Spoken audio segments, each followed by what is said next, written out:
Welcome to Uninformed. I'm your host, John Clark, and refusing to shave his neckbeard and stop protesting against Scientology, it's Harrison Leake. Milady. Tipping his fedora, it's Andrew Finn. Good evening. And checking his white, thin, cisgender Tumblr privilege, it's Tucker. Good evening, all. How are you guys this evening? We're good. That's good. Not too bad. Well, let's just start with some follow-up then. Harry, any from you? Yes, I have some follow-up. John, by operating system, what platform currently has the market share for tablet? I knew you would bring this up. 62% for Android. By product, which is the best-selling product? The iPad. iPad. Yes. So I'm glad we've cleared that one up. Very glad. And then how many ports did that Thunderbolt device have again? I believe it can only be one, because you can't hub that stuff. You can only daisy chain it. Good. I'm glad to know. Well, I have counter follow-up for you, Harry. I got an email from a young man, or old man, he sounds old, regarding our talk about the Nazis last week and your defense of their operations. Oh my god. I shall read it for you.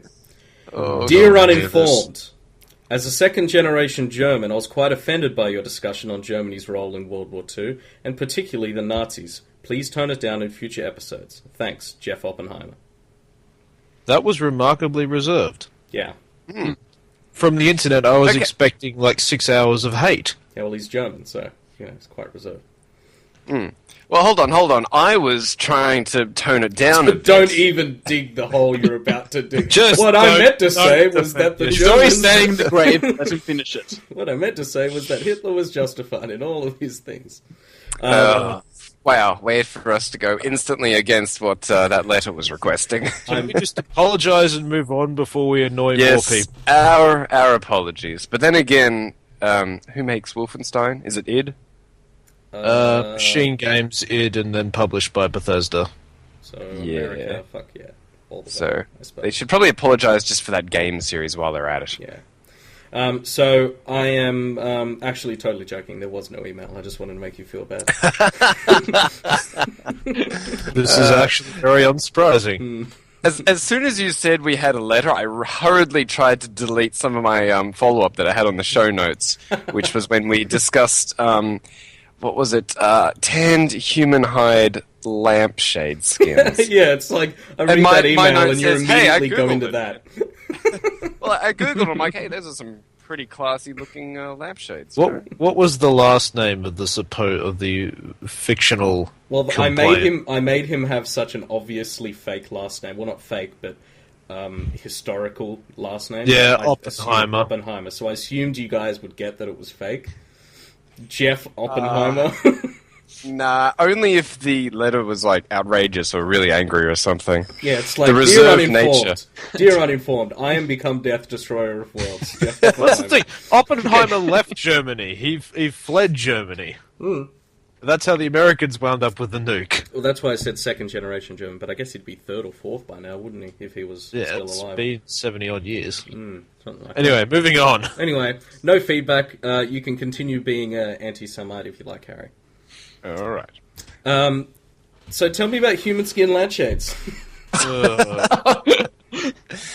a topic of conversation, I guess. That is something that one should not Google and then leave their web browser open while going to lunch.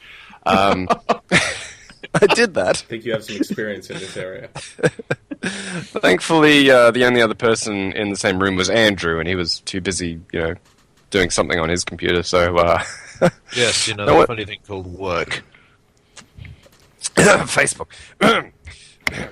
Don't look. I look up Facebook on my phone, not on the computer. It's quite alright. I'm just joking. But I accidentally left that open on my web browser and came back from lunch and went, someone probably thinks I'm a serial killer. I did that the other day, but I got meat spin when I came back. So. Wow. Yeah. I can only see bad things happening if I did that. Huh? Because, for some reason, I was positioned as the first desk you walk past when entering my level in the building. So if I was to leave like human lampshades, like sitting on my desktop, like pretty much the boss walks past, probably the CEO walks past, all like a couple of clients, and pretty much everyone else. So my desk has the highest foot traffic, and as a subsequent manner, everyone sees leave their shit on my desk. So everyone have a good look and sees like, what the fuck is this shit? It's like a human lampshade. They'll see how many spins you sat through. They'll see if you're officially gay. Doesn't it pop up a thing saying you are officially gay after like 80 spins or something? They probably would. I mean, and that's probably some of the tame stuff that people tend to do to my computer when I, stupidly leave it unlocked and walk away. To changing your background to My Little Pony My Little it's pretty tame, I'd say. That's only some of the things, John. Only some of the things that happen. Yeah. Well, Tucker, tell me about what story you've got for us this week. Alright, so after a quick dash through my app looking for a news story, I came across this, which I thought was interesting, even though none of us play this game anymore. The Elder Scrolls Online. So, essentially, I think it was at QuakeCon, they announced a way to handle the problem of, murder and robbery of NPCs in, the Elder Scrolls Online. And NPCs, I think they're not players. NPCs. No, not players. NPCs. Okay. Although it'd be cool if you could do this for players as well. Mm-hmm. So apparently their solution is to essentially implement some sort of bounty on top of players. So I think at the moment their idea is you either pay a fine or you haul ass and run as fast as you can and not die. Mm-hmm. But in doing so, you get a bounty on your head, and then other players can collect that bounty. So, right. I think it's an interesting game mechanic they're going to bring into it. So, EVE Online does that as well. It does. Yep. Well, see, that's the thing. I never played EVE Online, even though the accountant of me would love the space spreadsheet. Well, it's a cool system because it means you can, if you want to roleplay as a bounty hunter, you can, and it's perfectly viable. You can ignore That'd the quests. be so awesome, though. Yeah, you can ignore the quests and play some jazz in the background. No anime. Don't tell me about any anime. Not allowed. I was wondering how long it can pick up on it. As soon as I'm a cowboy. But no, it's probably the most westernized anime of all time. It's got the word cowboy. Get it, Western? No, there's more than that. It's a very famous one in the West, so... Yeah. I'll give you a point for that. It is very popular in the West. Yeah, as I was saying, I think it would introduce a new mindset to the game. Yes, you can be a bounty hunter, but then you... As per every game that has this, people who do this, tend to be, dicks, and then you get an even... these dicks tend to congregate and go around killing other people because, it's funny and trolling and stuff. Mm-hmm. So you get this, pack of people running around killing people because it's fun. Just a fact. What is a collection of dicks called, I wonder? A bag of dicks. Is it a pack of dicks? Group of dicks. You actually just got John to Google that. Congratulations. Urban Dictionary. Group of dicks isn't defined. Would you like to define it? Oh no, it's a grouplet of dicks. There you go. Kind of anticlimactic. Yeah, I thought it'd be like a ball sack of dicks or something like that. Interesting. So would it make you check it out, Tucker? Yeah, only to track down these people who try and play that bounty hunter role, which would be cool. I mean, it's interesting because this concept isn't just cemented in video games. This also appears a lot in video game-based anime, such as Sword Art Online and that kind of stuff. So yeah, I think it'd be interesting.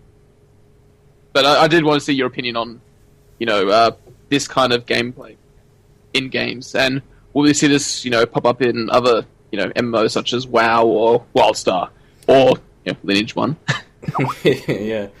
What do you think? I guess Finny? John will talk about that later. Yeah, what do you think, Finny? Do you think this is a interesting sort of player consequence sort of thing, where they're their own justice system rather than something imposed by the devs? I think it's quite an interesting take on the Elder Scrolls traditional crime and punishment system. It won't save the game or make it any more interesting, but it's another mechanic to it, a rather interesting one, so... And Harry? Couldn't hurt. MMOs... Shrug. Opinion has been given. Very well. Although I will say this will probably lead to the Bounty Hunters Guild being established in Elder Scrolls, so... I'm all for that. Yeah, definitely. That'd be cool. All right, Finny, you also have a MMO-based story. Tell us all. I do. Hang on, what? Planetside 2. Oh, yeah, that. Right. Oh, yeah, that game, you know, that one you always play. That's my game, not my story. Oh, I mixed it. Mixed? Mixed it. Messed it up. Who cares? I run the show. I can go in any order I like. Tell us about Planetside 2 and the new continent. Because it's kind of news because it's timely because it's just come out. A couple of weeks ago, they released the fourth continent for Planetside 2, Hossen. So that makes Inda, Amarish, Esamir, and now Hossen. It's a swamp planet, so you're constantly fighting through a fog. It's quite a lot of fun, actually. I mean, fighting anyone new is always good, considering we spent so much time on freaking Windar that we all got fed up with it. But it's quite new. The base design is very new. I mean, they've still got tech plants, amp stations, biolabs, and air towers, but the surrounding bases and that are all very different now. There's actually one really cool biolab that's sunken into the swamp. Environmentally, it's almost entirely infantry-based, because it's in a massive swamp forest thing. Tanks kind of don't do all that well, although it is quite fun to still try and stalk around on a prowler and shoot people in the arse. But it's very much infantry-based. It's almost perpetually night. It's that foggy at times. So the environmental effects are really cool, although there was news that they're going to bring a proper weather system in, because everyone saw it in the preview for H1Z1. So that would be awesome. Mm-hmm. It's brought a lot of people back to their games, so there's now actually population, although most of the people are just puppies who all suck. There's a new mechanic as well, isn't there? Continent locking. So explain why that is in there now, and what the problems were before. Well, it was in there because it was in Planetside 1, but one of the problems that was here before that is the first continent that came out was Indar, or more commonly known as Windar by the Briggs players. Everyone stayed there. You hardly ever fought on the other two continents of Amarish or Esamir, which were both far more interesting continents. So once you'd fought on Indar for that amount of time, people just stopped playing the game because they got tired of staying there. So continent locking is if your faction conquers Indar, it locks it. No one else can go there. So no other faction can go to Indar for, I think it's like 24 hours or something. Which forces you to play on the other continents. And since all the other continents have now had their redesigns, so they now all have the ladder system, so you have to go from one territory to another one in a chain to capture it, which makes the fights a lot better. And the bases have all been redesigned on all the continents, and they're all a lot of fun to play on now, except now you have to fight on them all. Which is really good because it means that we get to see the other continents, but it's also kind of depressing thinking that the player base for Planetside is that freaking dumb and stuck in the mud that you had to force them to use the other continents in the game. Yeah. So that's kind of depressing that you literally had to put a gun to the back of their head and say, nope, you're not going there anymore. Well, that would be the equivalent of forcing... That'd be the equivalent of forcing us to stop playing in Dust 2. In competitive CSGO. It happens that is the only map that we ever use. Well, it's a little different, I think, because in Planetside, it's all about scale, and second off, it should be about variety, and there was no variety before. No, was it? It was a desert. Yeah, and you have this similar problem on Battlefield 4 in that it says, vote for the map, and then everyone votes for Siege of Shanghai, which is the worst map in the game. But everyone always plays it because everyone's a bunch of freaking retards. Yeah, I think they've got all their priorities wrong. Like, the reason we keep playing Dust 2 is because Counter-Strike isn't about the maps. It's about your tactics, right?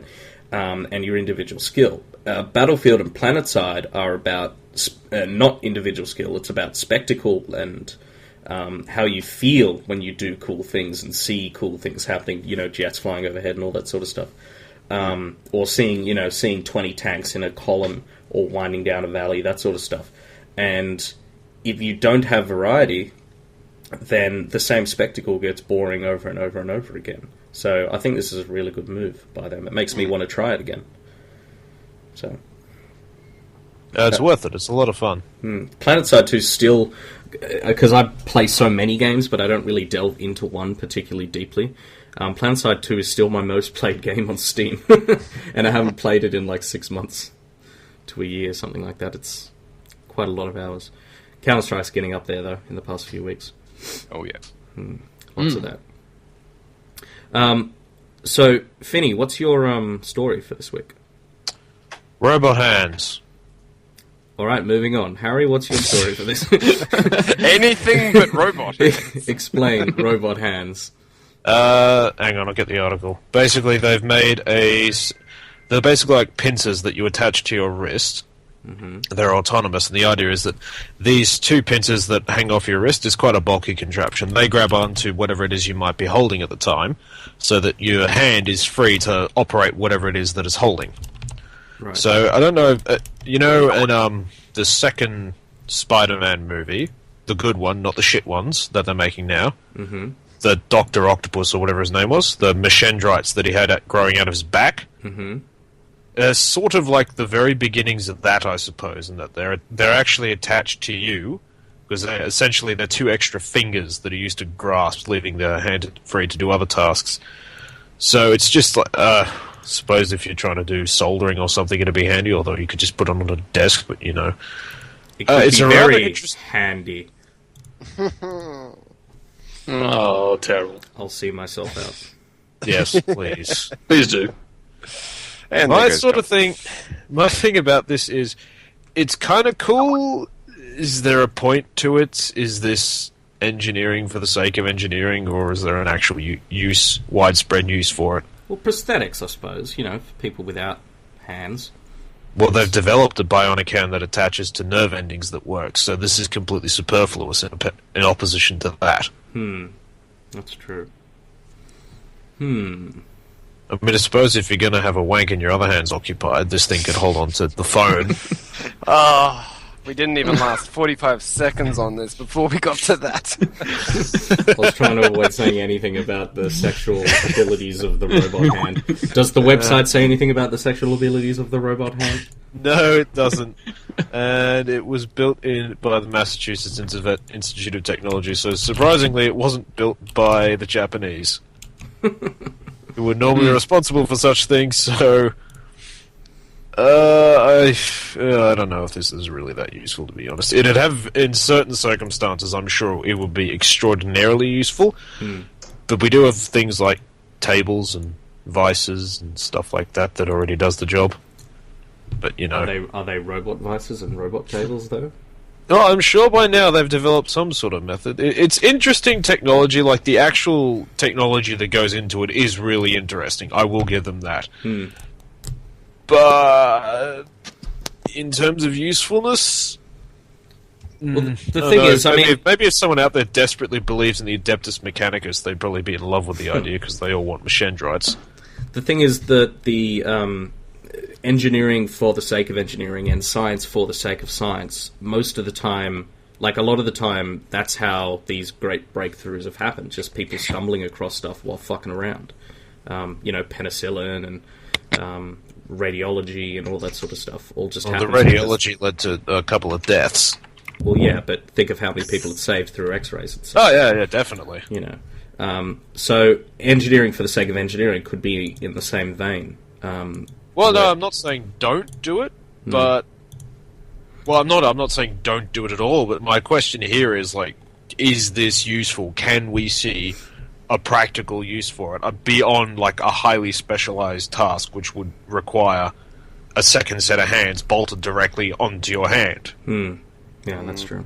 Well, I mean, just today, I couldn't buy something easily from this shop because I was already holding, 10,000 plastic bags. If only I had my robot hands. But, I mean, really, that's just...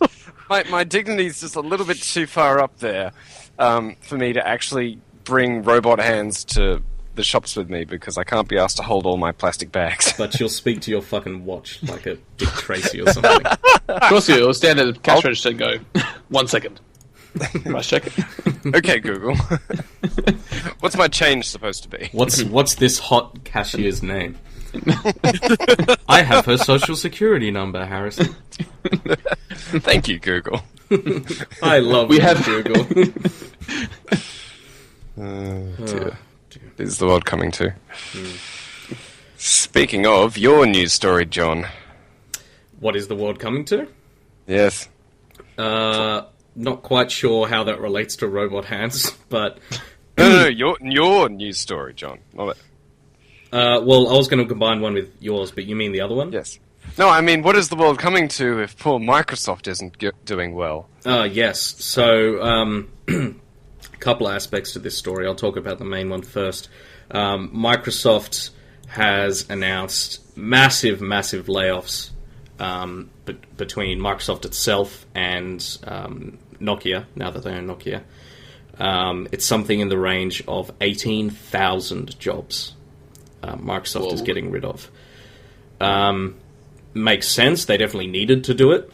But because the thing about going bankrupt is it happens gradually and then suddenly, where you don't realize you're bleeding money and then all of a sudden you have no more money left.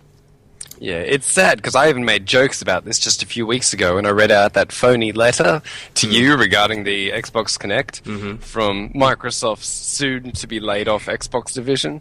Yeah, and, so obviously what we care about here is video games on this podcast, and so the whole tech division stuff, obviously, and Nokia and all that, that's terrible. Needed to happen, sorry, 18,000 people, but it needed to happen.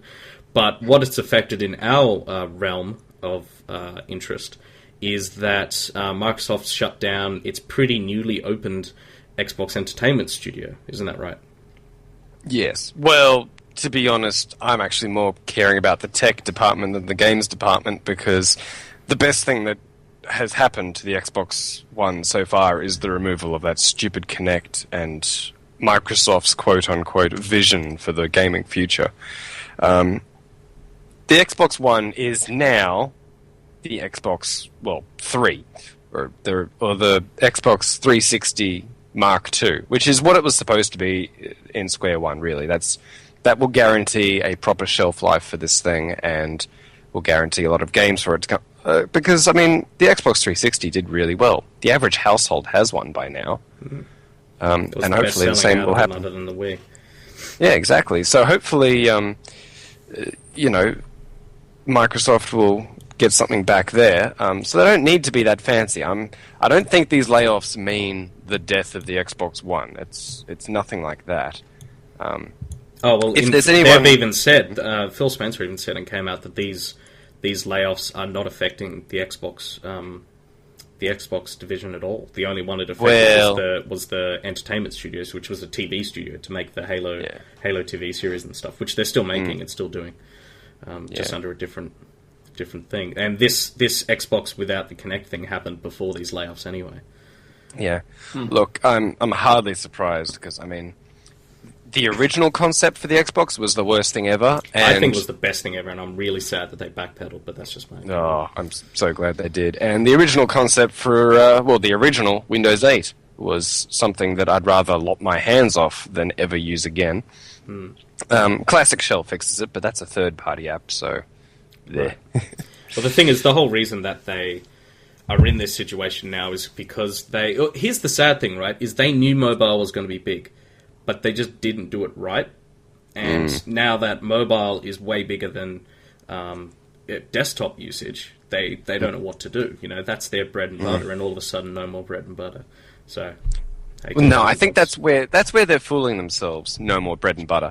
If they do what they do really well, there'll always be a market for it. I mean, they're doing what they're doing so badly right now that I am actively, as the systems administrator for a company, trying to migrate the entire company away from Office. I'm trying to because their Office experience is so crap at the moment.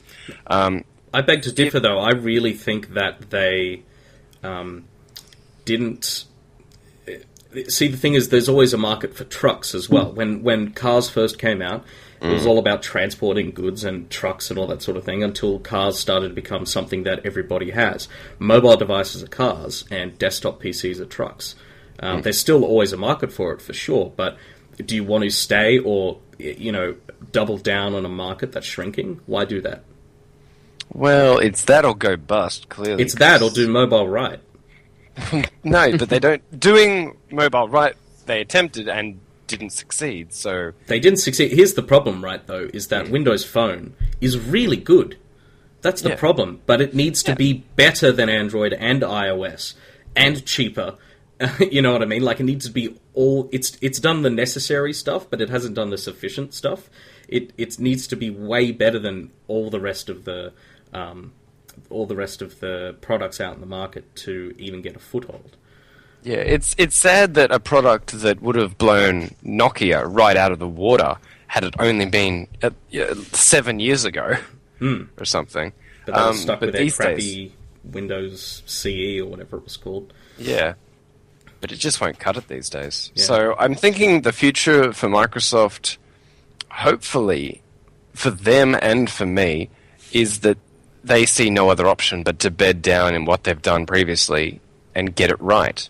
They did the 360 right, and so they just need to make the Xbox One like that. They've done Windows 7 right, and they just need to make Windows 9 or Windows 8.2 or whatever just like that. They need to consolidate on the market they've got and not lose customers, because they're really close. They're pushing me right out the door. As hard as they can push, they're getting me out the door. I'd sooner want to use OpenOffice than Microsoft Office.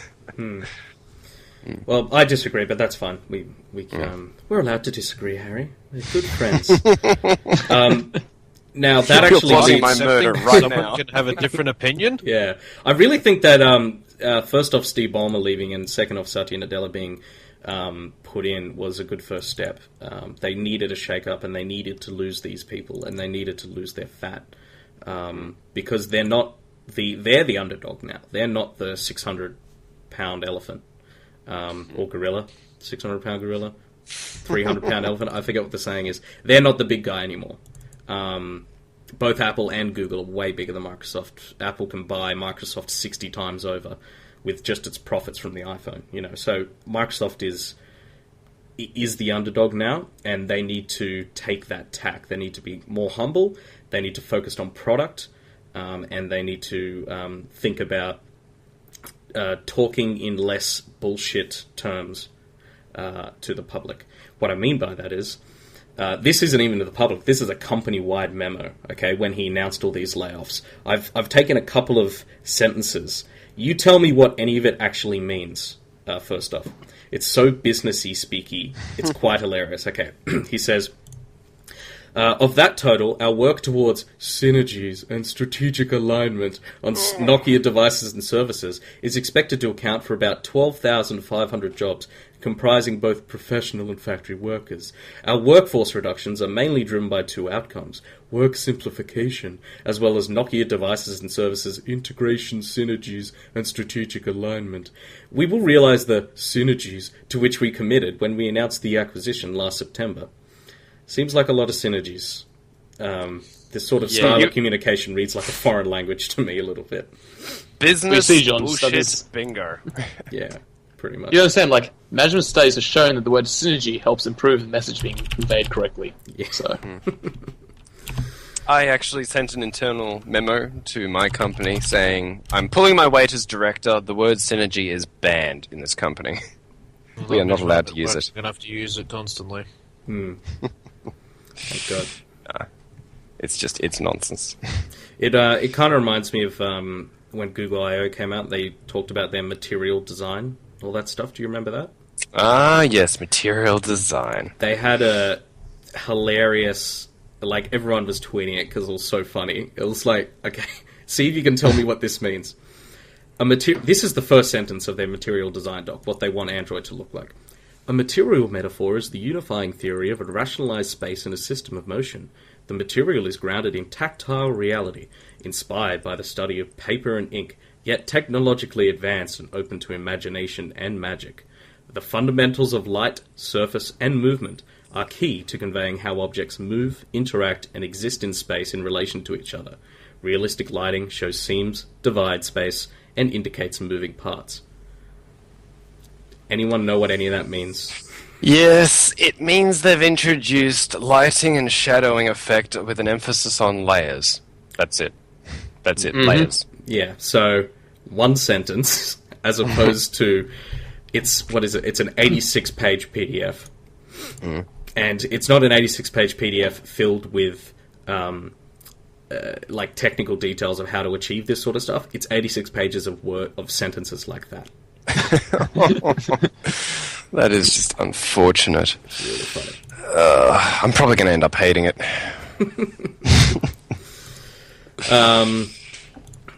All right. So, little quick aside before we move on.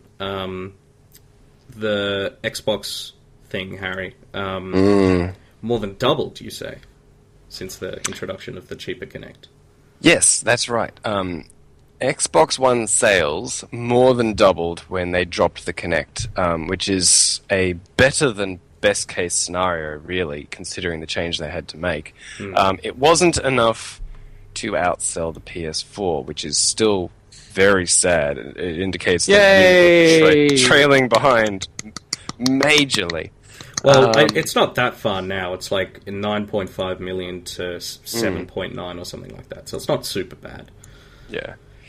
But I mean, it's super bad for the original Xbox Vision, whatever that was. Well, they as soon as the internet complained, the original Xbox Vision was gone. Without the being able to digitally trade your games and no more physical games and all that, that was gone. You can see why I liked the original Xbox Vision. I think it's also important to note that the reason it's doubled sales is not because there's no Kinect, but a side effect of the no Kinect is that it's now the same price as the PS4. Yeah, absolutely. I think that's what it came down right to in the store was, which should I get? Oh, well, this one's a bit more expensive. Oh, what do you get for that bigger price? Oh, you get a Kinect.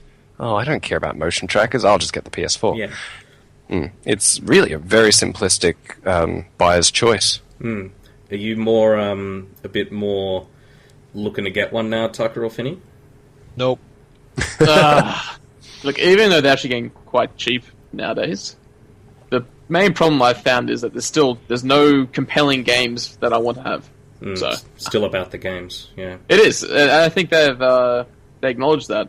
Like, essentially, there's still nothing of note on either platform that I want to play. That I can't play on that PC. we can't already play is the thing. Exactly. Yeah, so if we didn't have PCs, then sure, we'd probably have this. But, obviously. Yeah. But we do. Ooh, I want to get the Xbox One controller for Windows. That would be awesome. I've got one. You have one? Yep. Nice. How are the drivers on it, Finny? Well, the vibration is good because it's localized to different parts of the control, but the feedback on the triggers doesn't work. I thought the wireless doesn't work yet with the drivers. Don't you have to plug it in? No, it doesn't. Yeah, that doesn't work yet either. Yeah, I'll just keep using my 361 for now. That's rubbish. But they didn't release the wireless drivers, did they, for the Windows? So for the 360, you couldn't play it over Wi-Fi, could you? Yeah. So not Wi-Fi, but Bluetooth. Really? Yeah, I've been playing it over Wi-Fi the entire time I've had it on my PC. Yeah. Yeah. It's a different controller, though. You don't buy the wired one. Nobody owns the wired one anyway, so that's fine. But most people have the wireless one either way. All right, so just quickly, I'll go through this very briefly, but IBM and Apple, we'll talk more with Cal about this, I guess, in maybe next week's episode, but IBM and Apple are teaming up for a lot more enterprise stuff, where, Apple is admittedly quite weak. But a lot of people were saying, IBM and Apple, because they were always the big competitors. Like, IBM was this massive, it was called Big Blue, it was this massive thing in the 80s and the 90s. And there's a famous photo of Steve Jobs standing out the front of the Apple, the IBM logo, giving it the finger, like at their main headquarters. And so this was, a lot of people were like, oh my god, they're together, this is ridiculous, what's going on here? But John Maltz said that from verynicewebsite.net, he says, an Apple and IBM partnership makes sense in the same way that Apple selling its products through Walmart makes sense. Apple defended selling through Walmart by saying, their stores are where ours aren't. So the kinds of large enterprises where IBM has a presence are the places where Apple has the least penetration. So it makes sense in my mind. Wouldn't you say, Harry? I completely agree with that. However, it's still an extraordinarily risky maneuver because Apple is so ingrained in their mentalities that it may in fact prove to be incompatible. I'm speaking from a position of attempting to adopt iOS as a business platform, and we had to write the whole thing off because Apple isn't in that enterprise business mentality. It's meant for local, personal consumers. So the product, due to updates and changes in OS, the product that we had purchased became incompatible, and there was no way to roll back. So I had to just scrap the whole thing. And this sounds like it's aiming to address exactly that problem. So it really could prove very successful, but it also could prove disastrous. Well, I think that, at the very least, IBM is on the right page on this, not on the enterprise, but also half consumery, because the CEO of IBM, who obviously was the one meeting with Tim Cook and making this deal and all this sort of thing, uses an iPad for quite a bit of her work during the day, and an iPhone as her personal phone. Doesn't even have another phone. And, contrast this to Eric Schmidt, who still uses a BlackBerry. A BlackBerry, for God's sake. But so it looks like, she uses Apple stuff, so she's got a bit of the mindset. It's just like, you're right, the matter of Apple getting the enterprise mindset. And if anyone can do it, it'd be Tim Cook. So this would never happen under Steve Jobs. That's for sure. Yeah. So, high risk, high reward. I think it's... I know IBM's going to play ball, but is Apple going to play ball? Because IBM might go to Apple and go, okay, for this program, we need X, Y, and Z. And then Apple inhales and goes, no, that's not the Apple way. We can't do that. Work around that. And then the whole thing's a disaster. Well, that might happen. That may well happen, but I don't think they would have made the deal if that's going to be the case. That's true. And I know that Tim Cook's concerned about the enterprise and wants to make it a bigger deal because he brings it up at every keynote. He keeps talking about, we've got this penetration in enterprise, we want to do this, we're bringing out these new features. iOS 8 has a ton of, 500 new enterprise features. So they are, it seems, trying to focus on it more. So time will tell, but I'm positive for it, I think. Yeah. Look, the second that someone that knows anything about this deal can go to me and go, it's okay, you can lock this OS to this device and no updates go to it, I'm straight back in. I'd bulk buy 100 iPads tomorrow if it meant I knew that for certain. Well, you can already do that. Not with really. You get the device management software. No, well, with the iPad you can lock. Well, okay, you can't go and buy 100 iPad once, but you can lock... No, but back with the iPad 1, that wasn't an option back then, even with the profile controller. You could still, as a manual user, update it. There was nothing stopping you. And so that was what did us in. We were stuffed. Yeah. In iOS 6, though, there was a lot of controls put in for that sort of thing, where if you don't want them to be able to press the home button, they can't. You can keep them stuck. You can keep them stuck in your business's app, for example. Oh, right. You can circle buttons and say they can't press this button. Like the back button, they can't press it. You know what I mean? So that there are controls for that now, and so it makes sense why I haven't seen those, because you were on the iPad 1, which doesn't have iOS 6. So anyway, so that's in the future. We can follow up on that when it actually shall happens. Indeed. Now, Harry, tell me what game you've been playing this week. Only the most boring yet addictive game I have ever played in my entire life. I have been playing the Kerbal Space Program, and my God, is it addictive. It's captivating in how boring it is. I've always been a real big space nut. I love Star Wars, Star Trek, any sci-fi you can throw at me, I absolutely love to bits. But when it actually came down to the workings of space travel, I, and the average person, doesn't know anything. Because it is literally rocket science we're talking about. So explain the game. Explain what you do in the game. So the Kerbal Space Program is literally Kerbals are like this race of funny little green guys. It's kind of like humanity, only a parody of it. And they have this laughable space program, which is a parody of NASA. And it's sort of very dry humor in the description of all the parts that you can put together to make a rocket ship. It's like, oh yeah, we found this green goo on the side of the road. Do you want to put it in a canister and stick it to the side of your ship? It sounds like a good idea.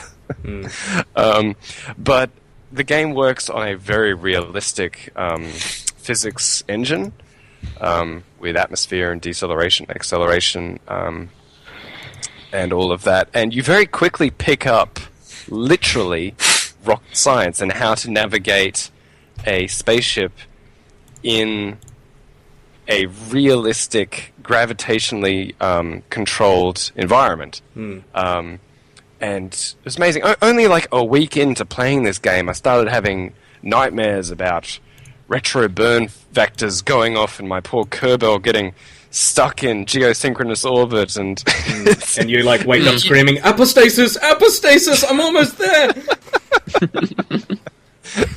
Getting to orbit itself, not even getting to orbit is a big deal, because this entire solar system, right? So you can go to all these different planets, you can land on them, you can land on the moon. First off, getting to orbit is like a month long learning how to process. Getting off the ground without your thing exploding, because you have to build these ships, is its own thing, isn't it? Yep. And thankfully they put the tools in to make, for example, among other things, your spaceship symmetrically weighted. You put a rocket on one side, it automatically puts a rocket on the other side, because if you put a single thing on your rocket that's asymmetrical, the whole thing will take off sideways and go straight into a mountainside. It's incredible. And the worst thing happened where I had a spaceship go out and do a orbit of the moon, or in the game it's just called the Mun, M-U-N, and then I didn't have enough fuel to get back to the planet, because everything's in orbit. You can slow yourself down, but I wasn't able to slow myself down enough, so I was in a stable orbit without any fuel, and I had to... NASA has explained on multiple occasions just how difficult it is to do a space rescue, and I was determined. I was going to save this ship. I was not just going to detonate it or write it off or hit abort. I was going to save this thing, and I had to learn firsthand just how monumentally difficult it is to rescue a ship using another ship. It was... In real life, the rescue attempt took me about 7 hours. Yeah. And so you can make your Kerbals leave their pod, and they've got little jetpacks and they can fly over to the other ship, but just matching the orbit, just getting to the moon is its own thing. Matching the orbit of the other thing, going the exact same way, and then having enough fuel to fly back to Earth. Ridiculous. Yeah. Trying to get two ships to kind of... I had a ship, I was trying to capture the other ship, because I wasn't up to the point where I could build a module that could take more than one Kerbal. I had to save the entire other ship. I couldn't just have the Kerbal leave its ship and come over to my ship. Right. I had to actually push this thing into an orbit that would degrade and eventually fall back into the atmosphere. And in zero gravity, it's brutal. It is so difficult. I had to literally... it's one of those games where you need to read the FAQ and how to and watch YouTube video upon YouTube video of understanding the physics behind what it is you're trying to do.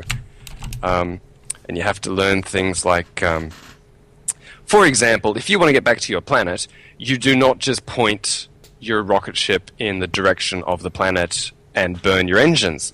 That's actually extremely inefficient, because you're still orbiting that planet. That'd be like drifting.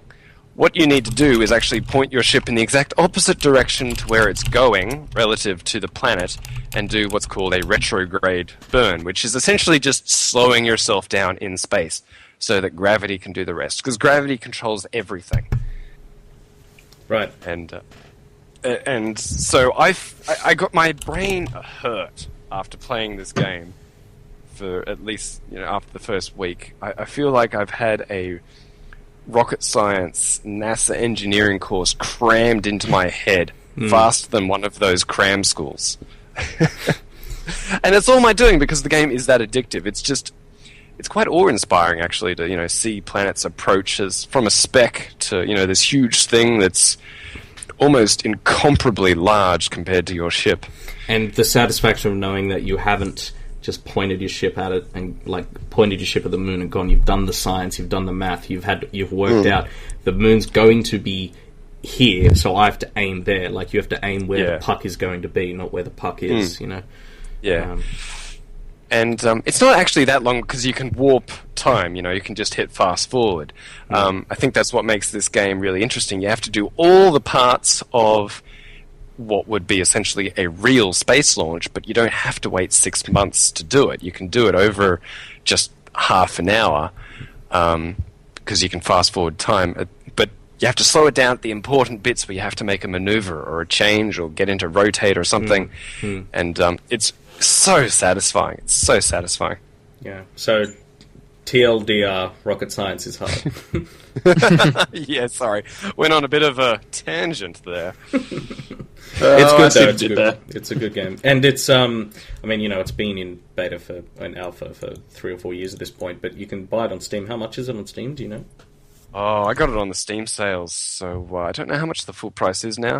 Sadly, my because it is in beta, they just released a budgeting mechanic where you have to buy your parts and you have to do certain things like the media once you go to the moon, because, you know, there's a space race going on or something. There's a moon race.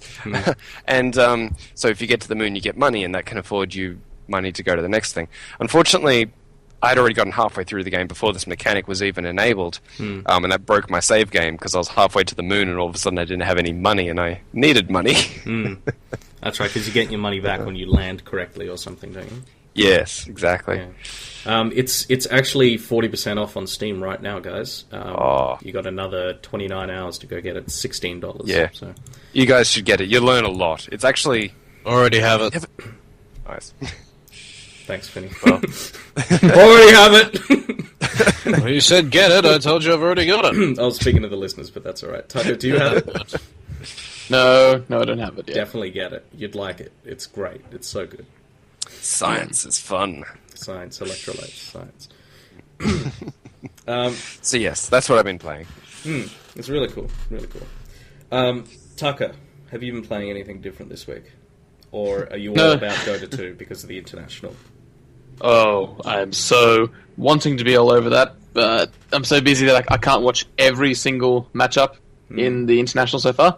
I'm only kind of like cherry picking which games I'm watching, or essentially which series I'm watching. So definitely, I think the last one I watched was Newbie versus Evil Genius. So it's like one of the first matches in all series. I think it was in the then because they both went through. Yeah, it was a good game. Just watching essentially these quicker versions of the game being played out. So, but I'm definitely trying to kind of schedule in a nice chunk of time so I can just sit down and watch them, or at least have the semis playing on one screen and then watching. Yeah, you can do it at home. You can do it like I can. I can't do it at work. Yeah, well, yeah. But I can try and do it at home. I mean, I do try. But... Well, John can do it at work, apparently. Apparently. Yeah, according to that The rest of screenshot, us actually have work to do. Yeah. Well, it makes sense because Johnson, he's in networking now, so his job is to go on Reddit. And any IT guy out there, job is just sit around and wait until the problem goes wrong. And because I'm such a good IT guy, there is never any problems. So all is good. Yes, I'm familiar with that. Yeah. So by the time this episode comes out, the finals will have been over. We already know who's going to be in the finals, but I won't spoil it, of course. Definitely at least go watch the quarterfinals, semi-finals, and the finals. They're definitely worth watching. At least I'm assuming the finals are going to be worth watching. Of course they are. I remember watching last year's finals, and it was such a good game, like such a good series. Especially it came down to the fact that the last game of the series was the decider, and it came down to a base race, and Navi won it. It was just such a good game to watch. Yeah. I really enjoyed it. It was intense as well. I was like, oh my god, they're going to get it. Which team's going to get there? Oh my god, the Ancients only got like 10% HP left. It's like, yes, done. So. Now, Harry and I have been playing a game that is... We haven't played it too much yet, and so this is sort of our early impressions, where we'll talk about it more as we play it, but it's so fucking deep and ridiculous and complex and technical that it's kind of hard to get through it all at once. So... Well, it's also very simple. at the same time. Sort of, yeah. So it's Divinity Original Sin. So it's a old style like Baldur's Gate isometric RPG, but it's also turn-based, and it also has a very deep conversation system, and it's also co-op. And it's also got crazy items and interaction with the world and interaction with the magic and the environment. For example, throwing down an ice spell, and then a monster walks across it and the monster slips over. Then you fire a fire spell at it and the ice turns into a puddle, and then you electrocute the puddle, and then the monster dies because he's been electrocuted, because water conducts electricity, I'm told, by smart people. Like cool stuff like that, just very simply. Yes. Unfortunately, I ended up electrocuting like 3 allies when I shot a fire electric bolt. But there was this blood smear all over the battlefield, and then everyone got electrocuted, because blood also conducts electricity. So lots of like cool happenstance things like that. It's sort of like if Magicka meets Baldur's Gate. Good way of looking at it. I also got a very distinct, ever so slightly Dragon Age Origins, and a little bit of Monty Python-esque character styles. It's kind of funny, isn't it? Like it's got a sense of humor. Funny. It's got a sense of humor. I quite like that, and obviously, Dragon Age took off the Baldur's Gate style of combat and all that sort of stuff, and so it's like that. Yeah. Have we even mentioned yet that it's a 2-person co-op game? Yeah, so I mentioned that briefly. So, 2-person co-op and the way it deals with conflicts. So, for example, if let's just give an example that totally didn't happen in the game. Harry wants to save a chicken from being killed, and I want to have the butcher keep that chicken. So you could do what I did, which was Harry lets the chicken go, and then I immediately attack the chicken to kill it, and then the town guards attack us, and then we die because they told us to stop right there, criminal scum. You could do that. I cannot believe you attacked a chicken. Surely you must know from all RPGs and Zelda that you never attack a chicken. You must attack all the chickens. I was playing too much Counter-Strike. Haven't you played Fable? I was playing too much Counter-Strike. That's the problem. We use knife the chickens. Yeah. But if I was outside of the room that Harry was in, so he was having this conversation, but if I were to go in with him, we'd be able to have a conversation together about what we should do about this chicken, and you get stats based on the outcomes of those conversations. So if I'm like, I really want to kill this chicken, it'll above my head it'll say like, +1 egotistical or something like that. But I'm not kidding, it actually said that. Or if me and Harry have a romantic moment because he was a girl and I was a guy, it could say like +1 romance above our heads, and those stats tie into how successful you are at convincing the other person to go your way or not. And then if something comes to the fact where they're both that we're both at loggerheads, the way that the conversation is decided is actually rock, paper, scissors. So a thing pops up on screen, and I choose scissors, and he chooses rock, and then whoever wins 3 of them, then that's what happens with the conversation, and it moves forward the story that way. It was a really cool way of doing conversations in a usually single player genre, doing co-op. Yeah, I enjoyed it, and I think the best part about the best thing that helps it with co-op is that the game, at least the story part, is relatively slow-paced. It's not as fast as, say, Diablo 3, where it's get quest, do quest. It's definitely a slow game, and you can lose yourself in side quests, let alone the main quest. Yeah. The thing that lost me on Diablo 3 was that I stopped even reading what the quest was. Because I didn't want to slow the group down. I didn't want to read all of the text. I just hit accept. Why because would you that's read the point of the game. when you could have Deckard Cain tell you all the story? Yeah, but this is a slower paced one, and so you actually know what you're doing. It doesn't feel like you're dragging the other person back too much if you stop to read all the text. Oh yeah, you definitely have to. You can't go through this game quickly. This is we're going to be playing this game for the next year and a half. It's a long, deep experience. It's probably the deepest RPG I've played. When it comes to we haven't played enough to know yet. Well, I mean, it's deeper than any of the Dragon Age games. It's deeper than Baldur's Gate. Whoa! Have you finished Dragon Age 1? Dragon Age 1's a piece of shit. Everyone knows that. Oh my god! That's wimp talk for no. Mm-hmm. You ever played Baldur's Gate, Harry? I didn't finish that one. Mm-hmm. But Baldur's Gate isn't as long, gameplay, hours-wise. What are you talking about? Baldur's Gate's like 130 hours. Just Baldur's Gate 1. Yeah, and Dragon Age Origins is like 150 per playthrough. Well, this game's 151. Point is, it's a very deep game. It's a very, very deep game. I'm going to be playing it for a very long time. So I'm excited about it. Yeah. No, likewise. So we'll report back with more impressions as we go. Tucker, any games from you this week? No, apart from the obvious CSGO that we played during the week. CSGO. And my usual staple and my usual staple of games that I play, like StarCraft, Hearthstone with fucking Murloc decks. It frustrates the shit out of me. Oh my god! Been playing a lot of that. I'm telling you, the moment I see the Warlock on the loading screen, get in, I get a shitty deck of cards, I mulligan, I get an even shittier deck of cards again, I go, okay, fine, let's see what happens. And then a part of me kind of dies and starts crying inside when he drops that Murloc. I'm like, you motherfucker! Because I said that, I go, I'm sitting here with like 4 or 5 mana cost cards, and I'm like, well, been nice of you. That's been nice. Period of time until I discovered that you were a prick. I haven't met you, but I know you're a prick because you're playing a fucking Murloc deck. And don't fucking hit "I'm sorry" or whatever on the emotes, okay? You're not sorry. You fucking played the Murloc deck for a reason. That's the best design decision with Hearthstone. You can't type to the other person. You want to fucking choke them out and kill their children, but all you can say is "well played." It's the best. It's the best. So, Finny, yours was Planetside 2, yeah? Mm-hmm. Okay. Well, that's it from me, guys. Anything else from you? Any last words and or requests? Oh, don't say requests. Now you got me thinking. Well, maybe a little sides. Okay, yeah, you go first. Sorry.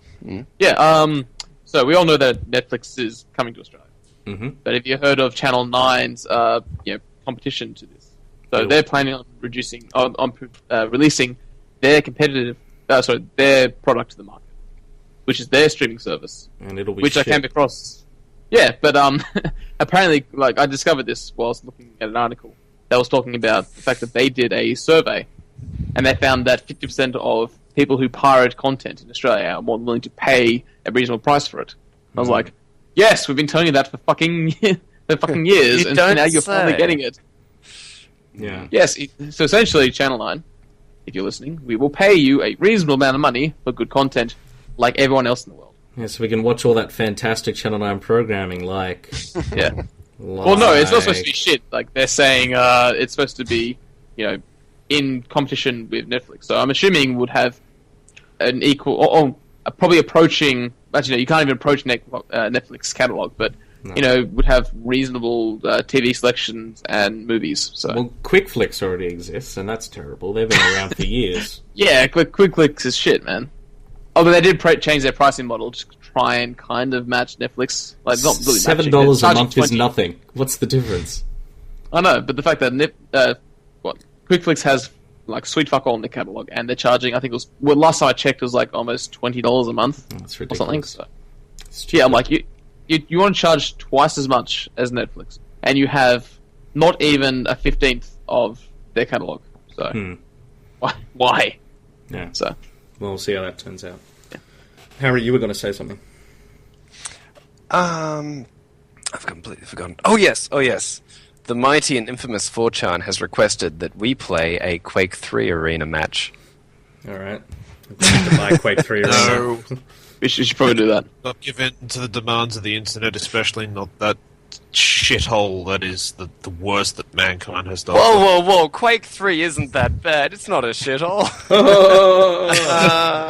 It's on sale at the moment on Steam. I was going to buy it, and I was that's right. I was like $14. That's still too expensive for Quake 3. $14 for Quake 3. Yeah, it was 20, and it's on sale at 14, and I'm like, no, if it's $2, I'll buy it, but I'm just going to pirate it. I mean, come on, it's from 1999. I can understand why they're wanting $14 for it, because I don't think the average gamer has ever paid for Quake 3. Yeah.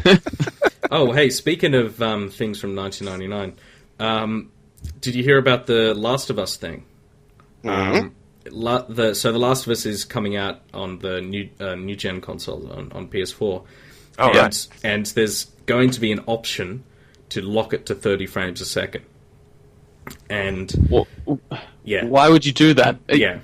So it's at 60, and there's an option to lock it to 30 frames a second. And when asked about this, they said, well, 30 frames a second gives you more of a filmic look, because it's just like how movies are. They're at 24 frames a second, and, a higher frame rate removes that cinematic look.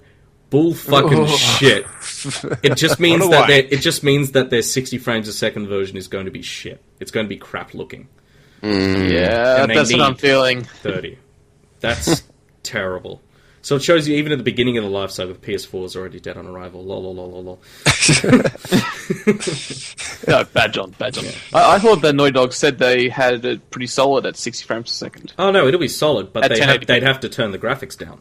That's the problem. They'd have to probably remove some effects or whatever. It's just be honest about it. Just say, look, we get a better game out of 30 than we do out of 60. Instead, they're going, well, the cinematic look. That doesn't work in video games. It doesn't work like that. High frame rate's always better. Anyway. Well, nice rate. Gamers demand more frame rates.